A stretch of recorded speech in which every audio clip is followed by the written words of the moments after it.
2022년 12월 8일 큐티 말씀입니다. 고린도후서 4장 1절로 18절입니다.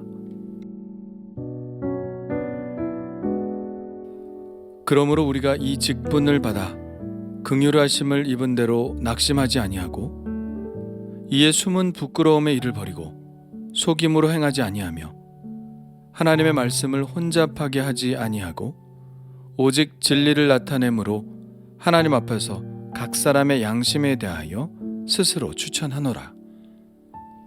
만일 우리의 복음이 가리었으면 망하는 자들에게 가리어진 것이라. 그 중에 이 세상의 신이 믿지 아니하는 자들의 마음을 혼미하게 하여 그리스도의 영광의 복음의 광채가 비치지 못하게 함이니 그리스도는 하나님의 형상이니라. 우리는 우리를 전파하는 것이 아니라 오직 그리스도 예수의 주 되신 것과 또 예수를 위하여 우리가 너희의 종된 것을 전파함이라. 어두운 데에 빛이 빛이라 말씀하셨던 그 하나님께서 예수 그리스도의 얼굴에 있는 하나님의 영광을 아는 빛을 우리 마음에 비추셨느니라. 우리가 이 보배를 질그릇에 가졌으니 이는 심히 큰 능력은 하나님께 있고 우리에게 있지 아니함을 알게 하려 함이라. 우리가 사방으로 우겨쌈을 당하여도 쌓이지 아니하며 답답한 일을 당하여도 낙심하지 아니하며 박해를 받아도 버림받지 아니하며 거꾸러뜨림을 당하여도 망하지 아니하고 우리가 항상 예수의 죽음을 몸에 짊어짐은 예수의 생명이 또한 우리 몸에 나타나게 하려 함이라. 우리 살아있는 자가 항상 예수를 위하여 죽음에 넘겨짐은 예수의 생명이 또한 우리 죽을 육체에 나타나게 하려 함이라. 그런즉 사망은 우리 안에서 역사하고 생명은 너희 안에서 역사하느니라. 기록된 바 내가 믿었으므로 말하였다 한 것 같이 우리가 같은 믿음의 마음을 가졌으니 우리도 믿었으므로 또한 말하노라. 주 예수를 다시 살리신 이가 예수와 함께 우리도 다시 살리사 너희와 함께 그 앞에 서게 하실 줄을 아노라. 이는 모든 것이 너희를 위함이니 많은 사람의 감사로 말미암아 은혜가 더하여 넘쳐서 하나님께 영광을 돌리게 하려 함이라. 그러므로 우리가 낙심하지 아니하노니 우리의 겉사람은 낡아지나 우리의 속사람은 날로 새로워지도다. 우리가 잠시 받는 환난에 경한 것이 지극히 크고 영원한 영광에 중한 것을 우리에게 이루게 함이니 우리가 주목하는 것은 보이는 것이 아니요 보이지 않는 것이니 보이는 것은 잠깐이요 보이지 않는 것은 영원함이라. 아멘.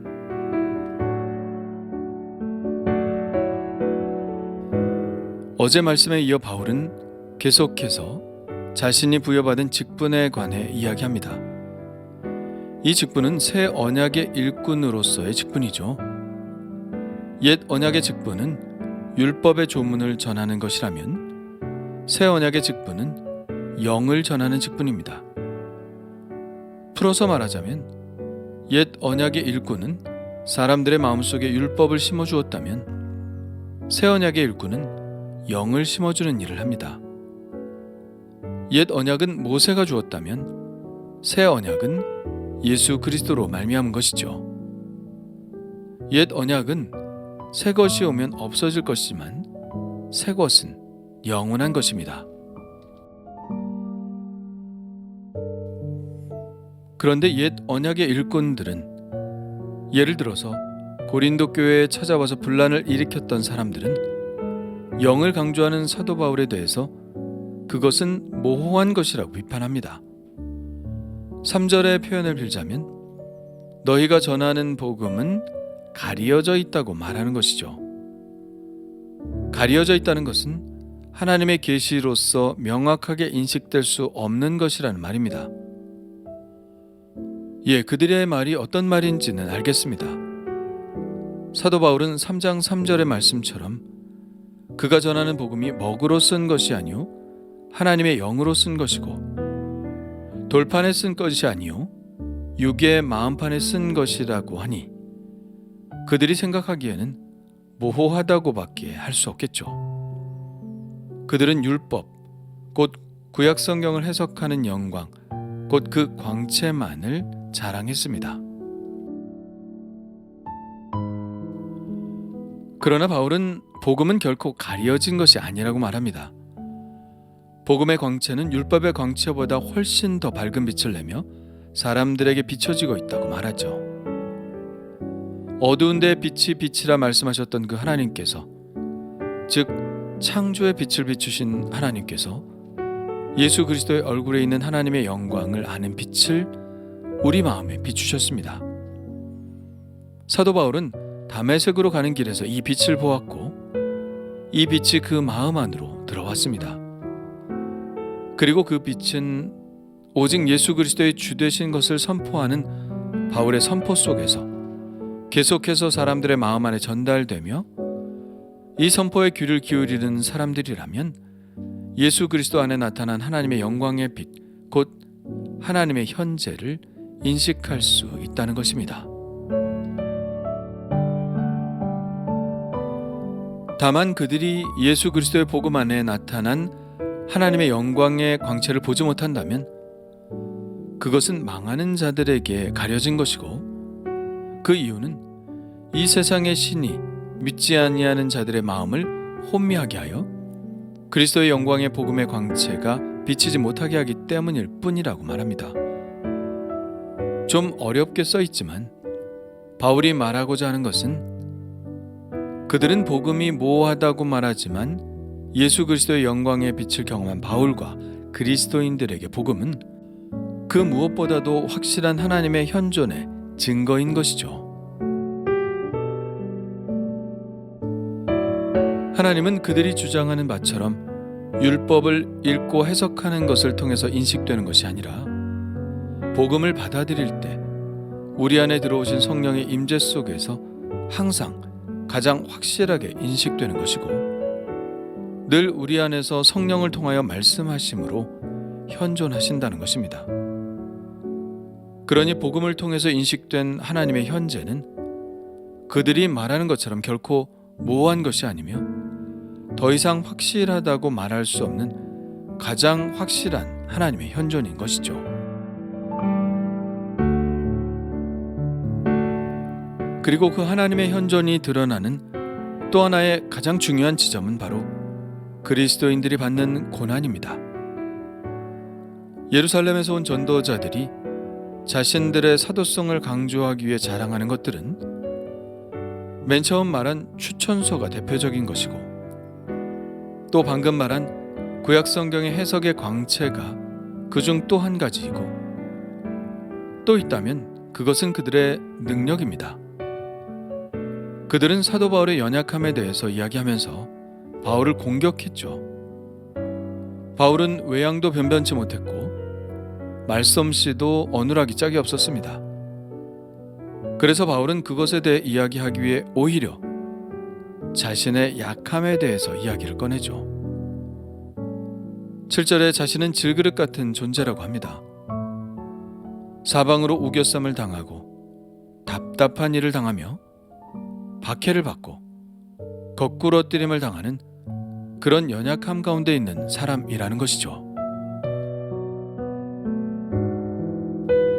바울의 초라한 행색과 복음을 전하면서 겪게 되는 이런 어려운 상황은 분명 다른 사람의 눈에는 하나님이 그와 함께 하시지 않는 것 같은 인상을 줄 수 있지만, 그는 오히려 질그릇과 같은 자신의 연약함이 그 안에 담겨진 보배의 귀중함과 능력을 더 두드러지게 만드는 것이라고 말합니다. 질그릇 같은 연약한 자신이 사방으로 우겨쌈을 당하여도 당하지 않는 이유는, 답답한 일을 당하여도 낙심하지 않는 이유는, 박해를 받아도 버림받지 않는 이유는, 거꾸러뜨림을 당하여도 망하지 않는 이유는 그 안에 있는 예수 그리스도라는 보배가 있기 때문이라는 것이죠.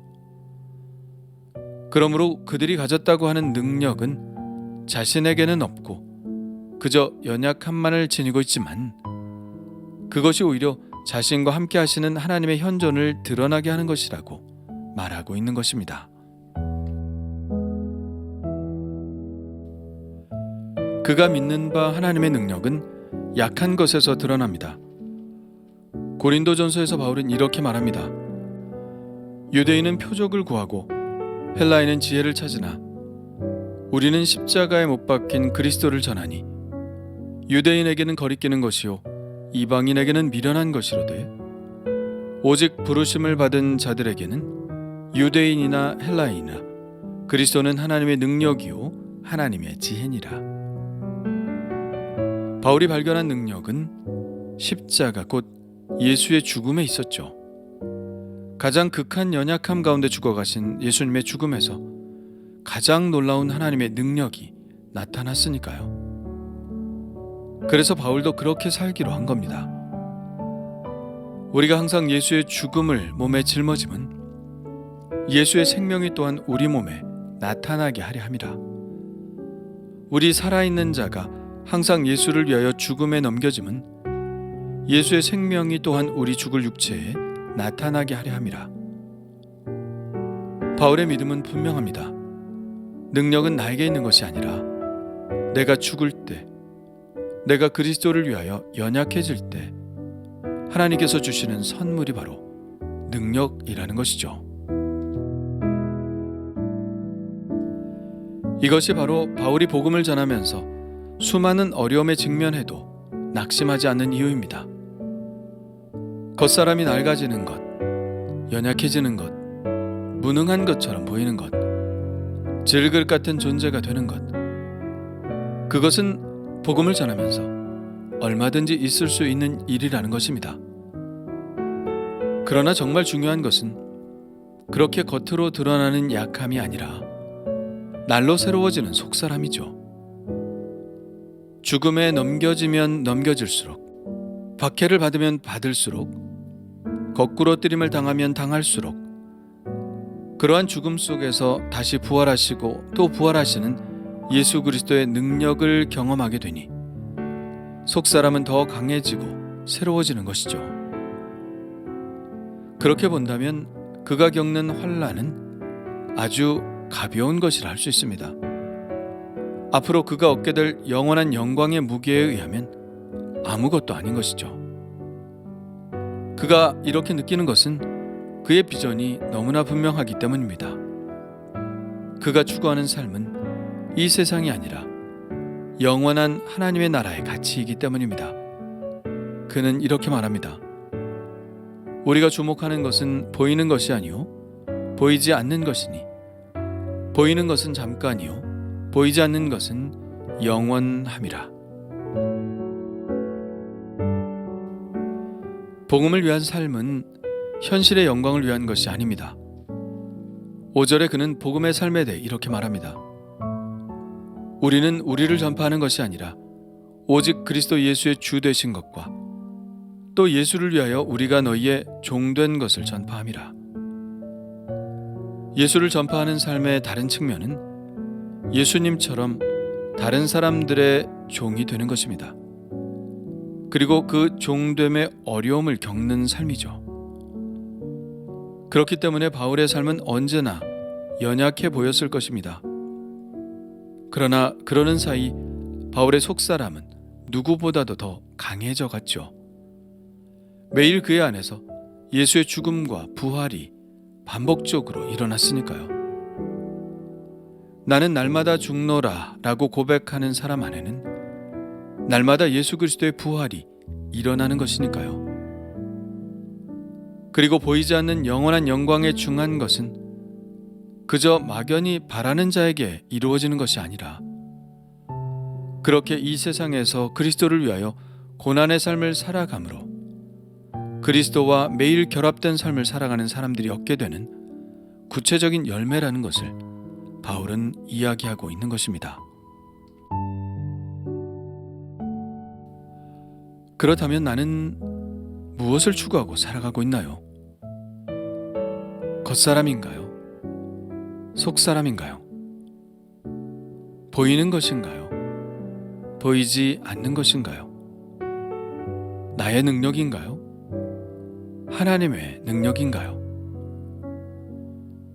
내 안에서 그리스도의 죽음과 부활이 계속해서 매일 일어나고 있나요?